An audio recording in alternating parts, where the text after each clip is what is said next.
sudip অনেক কিছু হয়ে গেছে আমাদের সবারই জানা।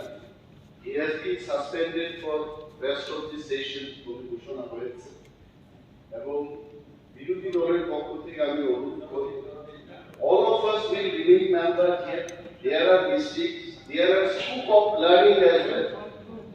ওই সাসপেনশনটাকে withdraw করে পুনরায় ওনাকে হাউসে ফেরানো যায় তা অনুরোধ আছে।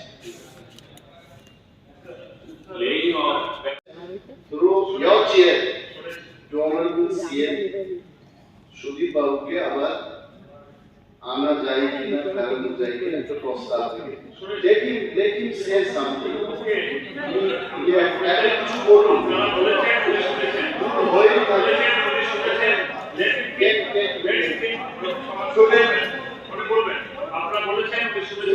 মানে বাঙালি অশোষিত এবং গরিব এলাকা গ্রাম।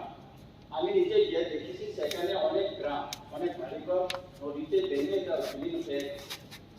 তার জন্য যদি দ্রুত সেখানে এই অর্থ বছরে সেখানে যদি নদী ভাঙনটা প্রতিরোধ করার জন্য যদি জরুরি ভিত্তিতে সেখান থেকে ব্যবস্থা নেওয়া হয় তাহলে ওই গরিব পরিবারগুলি তাদের বাড়িঘর নদীতে বিলীন হয়ে যাওয়ার পর থেকে তারা বেঁচে যাবে এবং তাদের আর্থিক দিক থেকে খুবই খুবই দুর্বল। তারা তাদের বেশি কিছু করার কিছু নেই।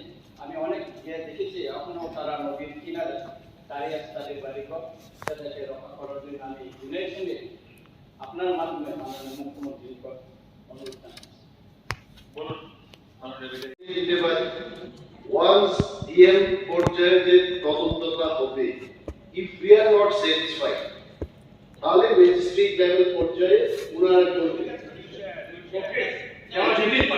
জুডিশিয়াল লেভেল করবে এবং why not compensation এর টাকাটা why don't we increase that কারণ সেটা আমি দেখেছি মাননীয় উপজাতি কল্যাণ দপ্তরের মন্ত্রী উনি একটা জায়গায় গিয়ে 4 লক্ষ টাকা দিয়ে এসেছেন দাও করে দেওয়া চলে গেছে why don't we give them 20 lakh compensation should be minimum 20 lakh এই সমস্ত লোকের this is our demand ঠিক আছে রিথিং করা যাবে এফআরএস পিরিয়ড